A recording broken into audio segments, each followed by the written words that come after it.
All right, guys, welcome back to Flicks Talk Podcast. This time we're going to be talking about Joker spoilers, and this is something that we walked out of a couple of days and we were just blown away by it. Oh, amazing. 10 out of 10, hands down. Yeah, so for sure we wanted to talk spoilers, and it was hard kind of just holding everything in. We wanted to talk about it so much. It was just like there was so much we couldn't say in our spoiler-free review. Now we can say so much more now. So, again, Spoilers. So if you see this, the movie will get spoiled for you. So yeah, I mean, you guys have seen it.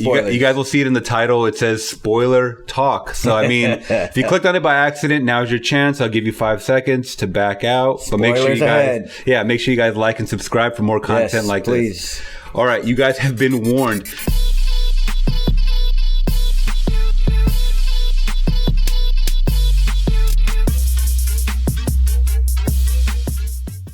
Now, so the first thing I kind of want to talk about, and I did write some notes on it, was Joker's uncontrollable laugh. Yes. Now, that was one thing that we were talking about, but we didn't really dive deep into it being an actual medical condition. It was a medical condition. I guess it happened where, he got beat. When he was a kid, that he had a significant brain injury, and he has to have that card. But when he laughs, any circumstances, nervous situations, anything, he can't help it. He can't control himself. He laughs. Yeah, so that's just what he does. So that was one thing that was talked about, and I'm glad they kind of dived deep into that whole subject matter, where he did talk about him being abused by his I guess stepfather, adopted father, and his mom was really loony and obsessed with Thomas Wayne. She was obsessed with Thomas Wayne. I guess she worked with the Waynes back in the day, and she became like real stalkerish and just really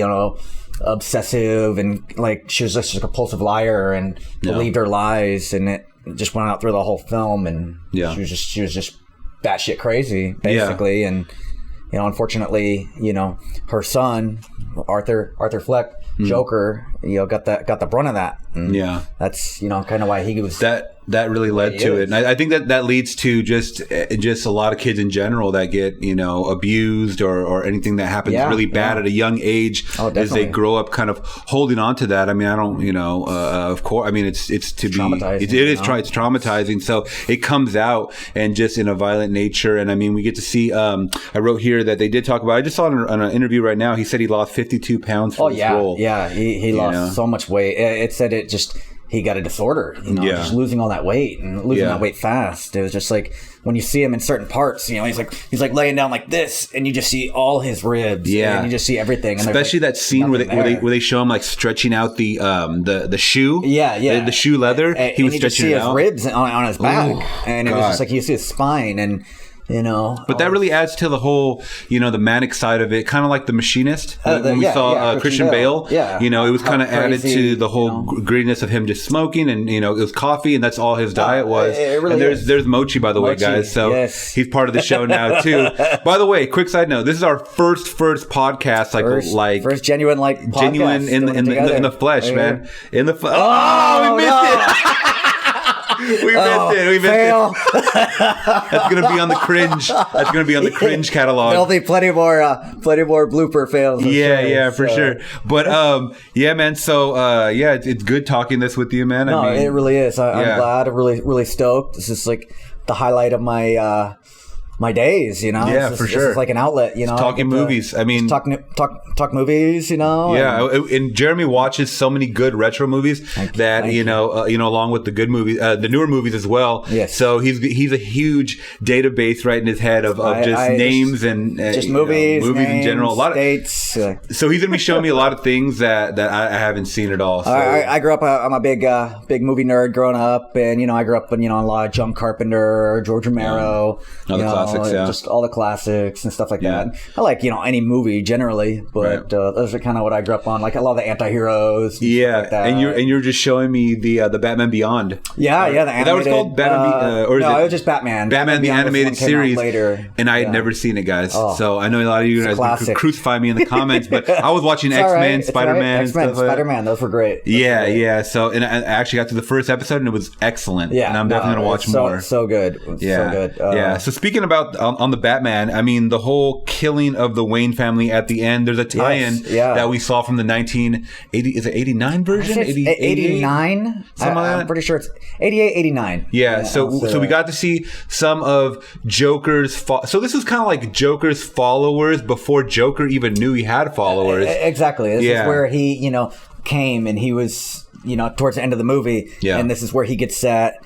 He's a clown prince. This is where he has that following. And they kind of like lift him up and like resurrect him. And that's a good way of putting it, the clown prince. That's his moniker. But it's just like it was remarkable. I love the movie again. I go on about it, but it's getting off subject. But back on the Wayne's murder, how it wasn't even the Joker that killed them. Yeah, it was one of his followers. I feel like a lot of people think that, though. It's just like one of those what do they call it, the that theory, what is it called, the Nelson Mandela effect. Oh yeah, like a lot of people that I know think that Joker killed the Wayne family. Yeah, no, and it never was like that. It wasn't that in the case. No, in the first place. It's just like kind of what the Tim Burton movie kind of pushed in there, and that's what people that's what it interpreted to. But I don't think it was ever really the Joker that killed the Waynes. Yeah. But, and like you said before in our non-spoiler review, is that,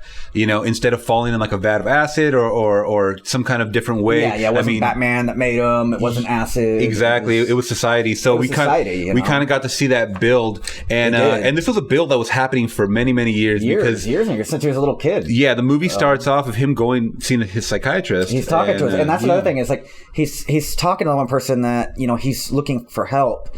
And the psychiatrist isn't even like listening to him. Yeah. And he's talking to her, and the guy's pouring his heart out, and he is messed up. He's on like 7, 8 different medications in the movie. Yeah. And he's talking to her, and it's like she's just there. It's like she's just there to get paid. And he talks to her like he's letting it all out. He's giving everything to her to express himself, and she's just like, yeah. And at one point, Joaquin Phoenix looks at her, the Joker, and he's just like, are you even listening to what I'm saying? He's asking me the same questions all the time. You ask me, how's work? What's going on? Yeah. And he goes, but you're not listening to what I'm telling you. You're not, saying how I feel. I'm trying to express it. And she's just like, it's the same things over and over. And that's what he said. He's like, every day is sad days. Every day, he's always got something traumatic going on in his life. Yeah. And people don't look at him for, who he is. Mm-hmm. And they just express that, and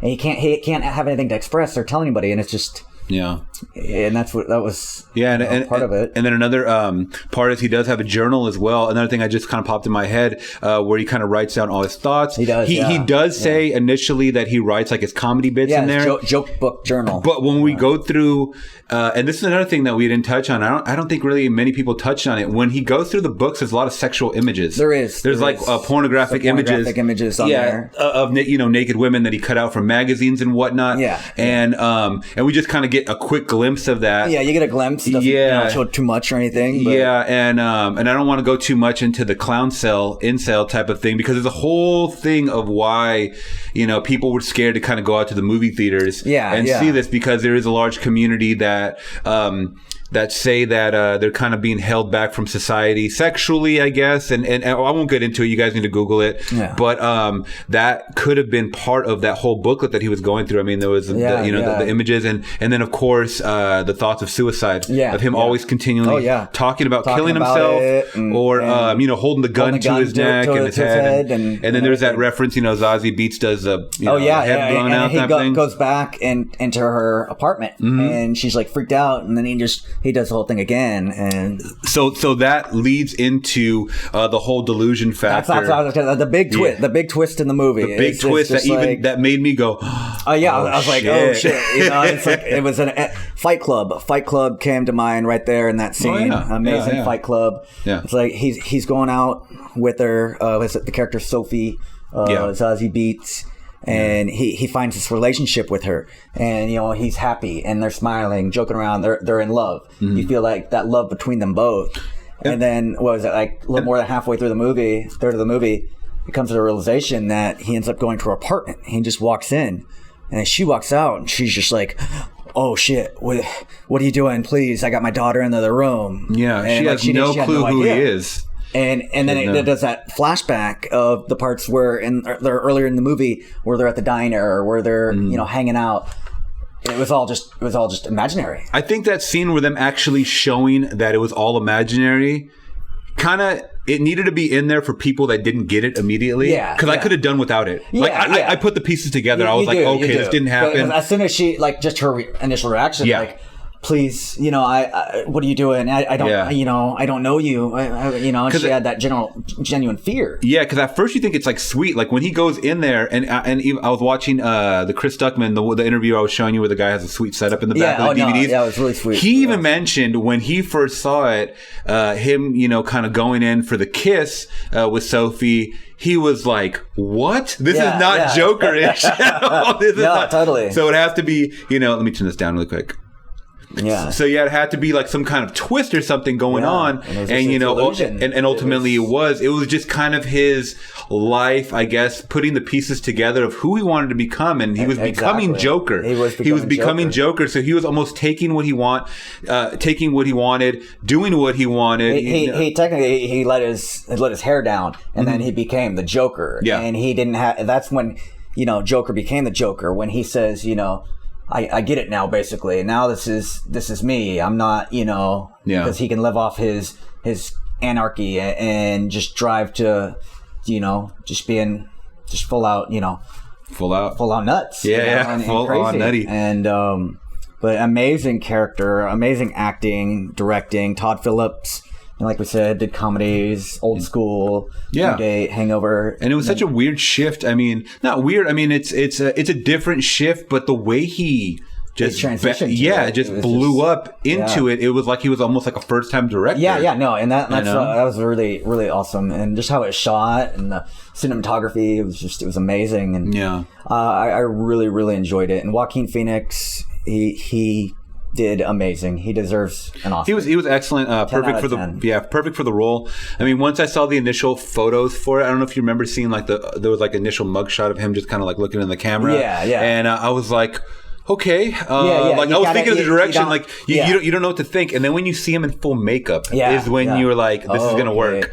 This is totally going to work. I remember seeing the very first trailer for Joker, and I was watching that trailer and the song in the background and just everything. And I seriously, I watched that trailer maybe about 100 times when it first came out. And I was just like, holy hell, this is like, if a trailer can get an Oscar, that Joker trailer, that first one, needs one. It was so good. It was amazing. And just rewatching that trailer, and I got goosebumps just watching that trailer. And I was like, This is gonna be awesome. Same for me. Mine was actually before the trailer because I was doing a lot of uploading a lot of clips to the YouTube channel, and we were getting a lot of behind the scenes either from camera crew or someone was filming it. But I remember the first initial when he gets out of the train after those two police officers are chasing after him. Yeah. And then he puts on the mask. The detective. Yeah. He takes off the mask, and that detective, by the way, the one that gets beat down at the end or whatever. He looks so familiar. The younger one. Seen out of the two. Not the older, heavier guy. No, not that guy. Yeah, that guy, he's been in a lot of things. Winningham. I don't remember his full name. His last name is Wingham. He kind of plays like a tough guy character. Yeah, he usually plays like a tough guy. He was in Kong, Skull Island. Okay. He kind of played the tough guy soldier in it. And ends up, trying to save the group at the end. Okay. And then he was in an amazing show called Fargo. Okay. He was in that, one of the seasons. All right. Season 1 or 2. Chief. So it was cool seeing, little cameos here and there, like I said, and then Brian Tyree Henry, who was, like I said, from Child's Play. So little cameos here and there, but, Joaquin Phoenix. Once again, I mean, so I wanted to talk about the first kills, and I think this is what sparked the controversy of everything, is that it wasn't just that he killed these guys in self-defense, and it wasn't even in cold blood. It was in self-defense. They were beating his ass. Yeah, they were. He had a gun, pretty good. Yeah, he wasn't someone that was trained to fight. No, he was a weak character. We kind of saw in the beginning. He got jumped by kids, or teens. And granted, there's 5 of them. Yeah, they're all stomping him out. He's just kind of curling up in the fetal position in a ball. He was just completely enabled to do anything. So that started to happen again, and I think once he had the gun in his hand, he felt the power. That I could do something. That was the first instinct of, hey, this is Joker. This is the Joker breaking through the wall. Right. You know, this is the cracks in the character he was to being, you know, just an outcast to being the Joker and letting himself out there. Yeah. So I think that's where the controversy lands, is the fact that once he killed him, the rest of the media outlet, I'm sorry, not the media outlet, but the people on the street level that he interacted with more didn't give a shit. They were actually happy that they were happy. They were these rich, you know, entitled. They were about the one percenters, you know, I guess you want to say, that, you know, the higher ups on the income chain, and people just really didn't give a shit. And he also kind of got a thrill almost from it. He got a thrill from it, from killing these guys. Yeah, no, totally. Yeah, so I think that's maybe where the controversy is coming from. But once again, this all leads to the character. I mean, this is a Joker character. You know, I've heard a lot of controversy over this movie. Yeah, I don't think that there should be. Yeah. I think it's just, this is a character. You read the comic, you watch the shows back in the day. The Joker this isn't like a comedy. Mm-hmm. He's not a funny, campy Joker. No, not at all. Very dark. It's dark. It's, you know, it's very violent. But it's not over the top. Like you're saying, there's been other, you know, comic movies that were much more violent, but this is really real and gritty. But, you know, it's just, for a movie, it was amazing. And, you know, it's like real. It's real. You know? The one kill that was brutal to me, I'm not even going to say it was over the top, but it was, because over the top is like Once Upon a Time in Hollywood, where where the girl was getting her face bashed over and over, where it's almost where it is comical. It is, you know. But these are bad characters. Exactly. But the kill of that larger guy that came in, that's what I was going to say. You know, with the scissors. Yeah. So, and I didn't see that coming. I really thought he was going to hold back. Oh yeah, and just let the guy out. But the fact of the matter is, this guy kind of threw him under the bus. He gave him a gun couple times, and then he told his boss that he bought it off him earlier. And he's like, "What type of shit is that?" You know, and he didn't even want the gun. He didn't want it. He's like, "What? I can't have a gun." He's no, you need it. It's protection. So he got that pushed onto him. So then he threw him, under the bus, and then he was like a bully. He was bullying him, and he saw his timidness, and he thought he was weak, and he could just push him around, and for some sick reason, and then ends up, you know, getting him fired and making that BS story saying, "Oh, he bought the gun off me," and blah blah blah, and you know, he just kept poking and poking and poking. And, and then he finally snapped on the guy and ended up bashing his head in, you know, after stabbing him. Crushed his skull against the wall 4 or 5 times. I thought he was going to go after the little guy. I really did. That was a good little twist, because I was like, is he going to pick him up by his feet and start smashing him? That was crazy, because like he let him. Yeah, obviously he let him go, but the tension in that scene is because it was kind of like a little dark comedy thrown in that scene. Is just after he brutally murders. Can't talk. After he brutally murders the one guy. Yeah. And he's laying there, and he's got the guy's blood all over him, and the guy's got the scissors in his throat. Yeah, and once again, I mean, all this delusion, you don't know what's real, what's not. Exactly. That's what it comes down to. You don't know what's real, what's not. Yeah. And it's just like everybody's kind of in shock, because you don't know if Joker's Did that just happen? Yeah, did it just happen? Holy shit, was that real? Did he go full Joker? Or is he just imagining what's going to happen? Like, what he wants to happen? And he just had that white paint on his face. There's just the white, not even anything else. And he just like...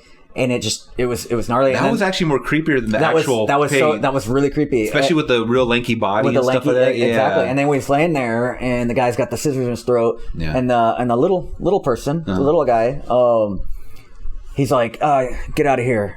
And then he goes to get out, but the doors, and he can't reach the door's locked, and he's like trying to jump. Dude, and it's sad. It's like, shit. That was really sad. Actually. It's just like, he got a chance, and then, oh wait, no, he can't, you know. And then you think that it's going to go the route is like, well, I gave you a chance, and now you can't get out. I thought he was going to get killed right then. Yeah, same here. But then Joker's like, look down at him and says, "Hey, you were always kind to me. You were always nice." Once again, and gave him like a hug, and that humanizes the Joker. And it did, and they they opened the door and let him out. Yeah, and that's which was a little odd, because I remember Joker taking out everybody in the later movies. I don't know if that's accurate to the comic. I don't remember him showing sympathy. Once again, this is an origin story, so it's like origin, it's the beginning stages of him even becoming and each Joker is different. There's different, you know, interpretations of the Joker and different ones, but this one, like you said, it's an origin story. It's it's a more humanized Joker, especially in the beginning and to the middle, and then, you know, later on he becomes, you know, Joker. But like you say, it's an origin.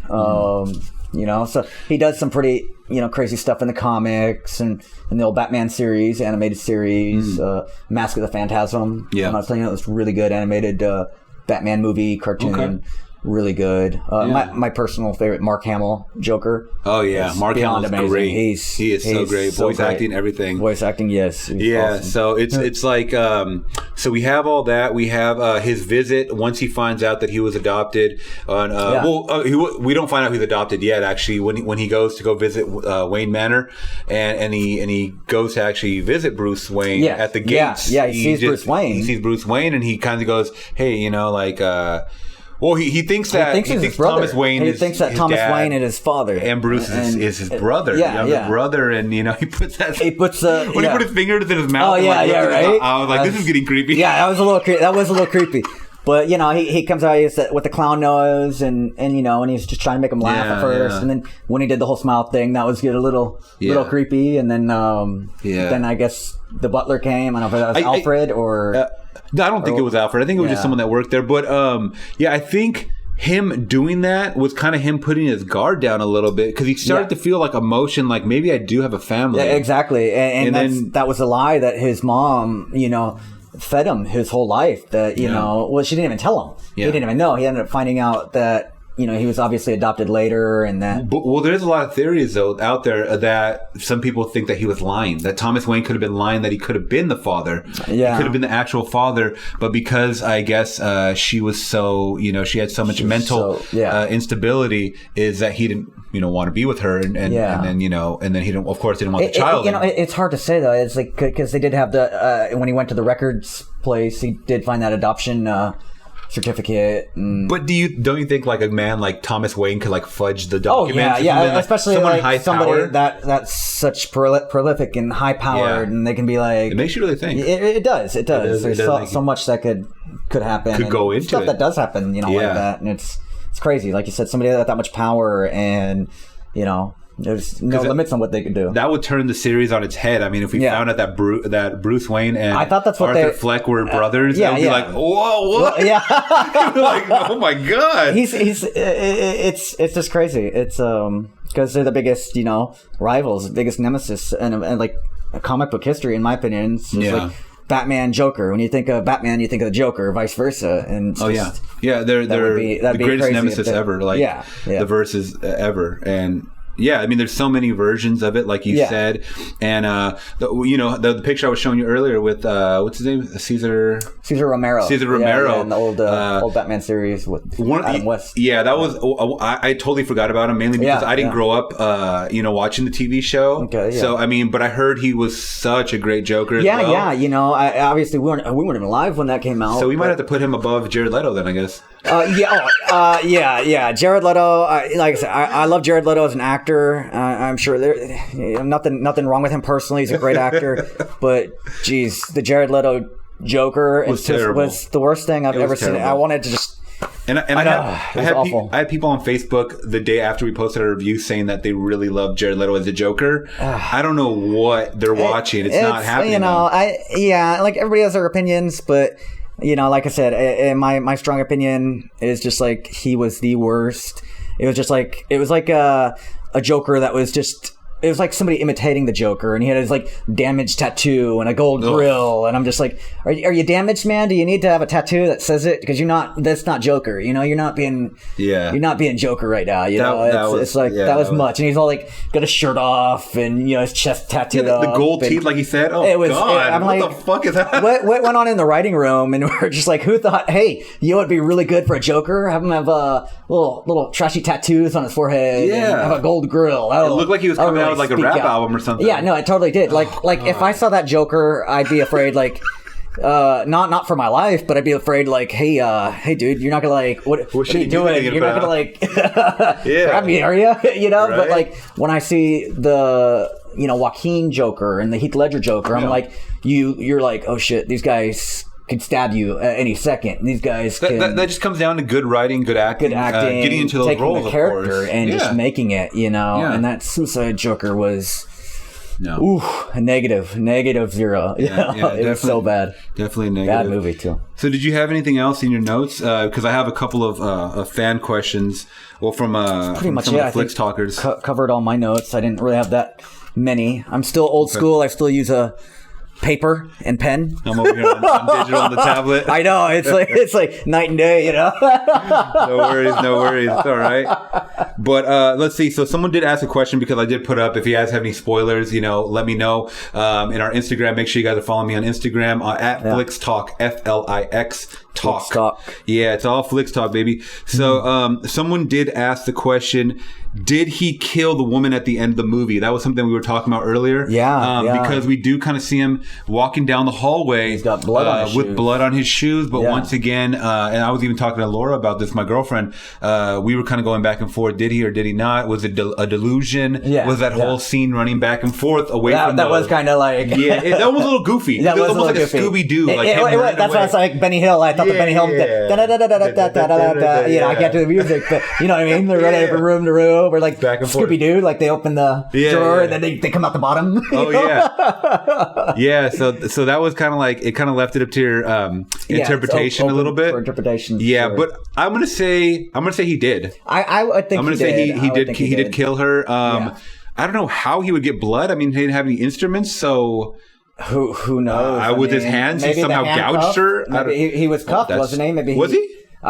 Okay. I think he was. I could be wrong, but I could have sworn he was. Well, now I say that. Maybe I just remember don't take my word for that. Yeah, I just remember the close-up shot on him, so I couldn't really tell if he was kind of bound. I mean, we saw him in a white suit afterwards. He was definitely locked up in a psych ward for sure. Yeah, he was in a psych ward where he belongs. Yeah, but yeah, I mean, I would love to see. I'm not going to say a sequel, but I want this to tie into the DC realm. Yeah. Like if there's another Justice League, have him in there. It's just hard though, because this was set in the the 70s. They want to something like that. Yeah. So, well, because Bruce Wayne was already like 10 years old or something, or whenever he died, however it was. He was like 8, 9, between 8 and 10. Yeah, but so I mean, it has to be. I guess it could. Like 70s. Jack Nicholson was an older, that's true. Joker, yeah. so I guess it could, Yeah, that's very true. Makes sense. Yeah, yeah. But now that I'm thinking about it, was Jack Nicholson in that scene where he killed the parents? The Wayne family? Yeah, in the original Batman? Yeah. Yeah. Okay, so they did spin it to where he was there. Yes. Yeah. Oh, okay. That's where I'm remembering it differently, I guess. Yeah, in the Tim Burton one, yeah? Yeah. I always forget that's Tim Burton. Yeah, it's crazy. I mean, you can kind of figure it out like once you hear the music. Like it's like very Tim Burton-y. Yeah. A little bit, so... Okay, so... I think he did. So I think he did kill the woman. You think he did? I think he did. Well? Yeah. Okay. He can't left with the blood on his shoes. Yeah. Next question is: could Thomas Wayne be lying about Arthur being adopted? That we kind of already. We kind of went over that. I mean, he very well could. If somebody has that, astronomical, power and money and everything. There's no reason in rhyme. They pretty much could get away with a lot. And, he's that kind of person. They depict him in the movie anyway. It's just like he was running for mayor, right? Or he was saying that we want to run for mayor or governor or something. Yeah. And I mean, he very well could. Yeah. I don't know. I don't think so. Me personally, I just from the adoption certificate and everything like that. Yeah. But I mean, it very well could have. Yeah. But I mean, hey, who knows? Arnold Schwarzenegger cheated with his with his maid. So I mean, he's got his son with her. Looks like his little doppelganger, man. Yes, I mean, it could be possible. No, totally. She was working for Wayne, so I mean, it could have been the same type of thing. I don't know. It could. It's just a theory, a Flix Talk theory. It is. It's definitely a theory. And then we got another submission saying, "Was it real?" So I'm guessing. Was it all real? Was some of it real? I mean, that kind of goes back to another one we didn't talk about, the delusion factor, which I thought was all a delusion, was the Murray show at the end. Oh yeah, the Murray. What was it? I totally forget Robert De Niro's full name. It was something Murray. I wrote it down. Yeah. It was Murray Franklin show. The Murray Franklin show. Like so we finally get him on the show, but the mannerisms, like the talking back and forth and him talking to the woman that was seated to his right. To his right. It just seemed a little bit too natural. Yeah. They weren't looking at him as like a freak or anything. Yeah, no. So that's why I was like, maybe this is a delusion. Maybe this is what he was thinking, you know? But ultimately that whole scene was beautifully shot. Scene was amazing. When he finally says, you know, what do you get when you cross like an angry like clown, you know, that's blah blah blah. And he goes, you get what you fucking deserve. And boom, and he shoots him in the head. Shoots De Niro in the head. And then he shoots him like 2 more times in the chest. And I was like, I was like, he's dead. We get it. yeah. But I was like, whoa, dude. Right at that first bang, he went full Joker for sure. That was full Joker. That was full Joker. Everybody saw it. It was on nationwide national TV in front of an audience. Just and that's when he like went out and was like, hey, you know about those 3, you know, young guys that I killed? That was me. Mm-hmm. And, you know, De Niro's just like, we're waiting for the punchline. Yeah. It's like, no, that was me. I killed those. And ironically, that goes back to like the Kings of Comedy from the King of Comedy with Robert De Niro. Did you ever see that one? Yeah. So where he kind of like talks about how he goes, this is gonna be my last gig. He goes, I'm gonna get locked up after this, and no one believes him. They're waiting for the punchline. And then it ended up becoming true. So I kind of got that vibe as well as a Taxi Driver. Taxi Driver, very much Taxi Driver. Mm-hmm. Some Fight Club. You know, just so with that grittiness and just how it was shot and everything too. Yeah. But very much Taxi Driver, you know, De Niro, Travis Bickle's character. Yeah. Definitely get that feeling like when he's pointing the gun and, you know, you go back to Taxi Driver and then he's talking to himself. When he was sitting on that couch and he was just like, and then he accidentally fires it. Yeah, and his mom's like, Arthur, what was that? It's like, nothing. I'm just watching a war movie. It's really loud. Yeah. That was really, really funny. Yeah. So this movie was so good, guys. It was so good. 10 out of 10. Yeah. If you guys are here, you guys have seen the movie already, hopefully, or you're not going to see the movie. You just want to hear us talk spoilers. Talk movies. That's what we like. Yeah. So I like to share them with you guys. Yeah. So, I mean, I had fun with this movie. It was a lot of fun. I mean, other than Joker kills his mother. I mean, which was also a darker scene. I mean, he went where any of us would probably just get upset and not talk to our mother. He went the full extent and ended up smothering his mother with a pillow. Suffocated her. Suffocated her, and that was it. That was it. That's and that was someone that he lived with his whole life. When he told her before, and he's just like, you know, my entire life I thought was a comedy. No, I'm sorry. My life I thought was a tragedy. Yeah. And now it's a quote, comedy. Fucking comedy. And then he suffocates her. And I feel like that's going to be like quoted for decades to come. Yeah. People can get that tattooed on their fucking arm. Yeah, seriously, right? It's English or something. Yeah. It was really good writing. No, it was really good writing, really good directing, acting by everybody. Yeah. I gave it, like I said again, I'll say it again, 10 out of 10. Yeah. Really, really, really liked it a lot. Yeah. Good work on everybody who made the movie, and, you know, just the acting for everybody. Yeah. It was all really good. Really for sure. So I think that's it. We're going to end it on that note, guys. We're over a half an hour here. Thank you guys for sticking out for our first official live podcast. I mean, in the flesh. We wanted a high five. We can't mess it up this time. So. There we go. That was a good one. We're going to edit that in the beginning. Yes. We'll just go back and forth. We will have to. But yeah, thank you so much, guys. One thing I forgot to say on the last podcast, on the last vlog that we did, is that you guys can listen to these podcasts on iTunes, Castbox, and Google Play Music. So you guys can listen to us in your car, at the gym, wherever you're at. Please listen. We appreciate it. And support, man. Like I said, we like to have our opinions and, you know, just share them with people. And you know, that's what it is. And we're decking out this with a little bit of the horror. Yes, we got Pennywise, we got Freddy, Jason, and man, we're just so amped for October. We're gonna review some more horror. Right? Hell yeah. I don't know what we're gonna do next, but we're gonna do some horror. We'll do some horror for sure. We definitely got to get some horror. We're already into the first weekend pretty much of this, so we're gonna jump into Halloween reviews and talks and all that good stuff. Yes, candy. Yeah. Oh gosh, candy while we talk. And we just gorged on donuts right now. We did have a lot of donuts. Coffee and donuts. Why not? You know, that's what fuels our Sunday morning. Yes, fat and sugar. All right, guys. I'm going to end it on that note. Make sure you guys are following us on the social medias at Flix Talk on Instagram and Flix Talk Podcast on Twitter. So I'll be posting those back and forth. We're all over social media, so you guys can't miss us. Yeah, and of course, the YouTube is at Flix Talk, guys. All right. Thank you so much for tuning in. All right. Have a great day.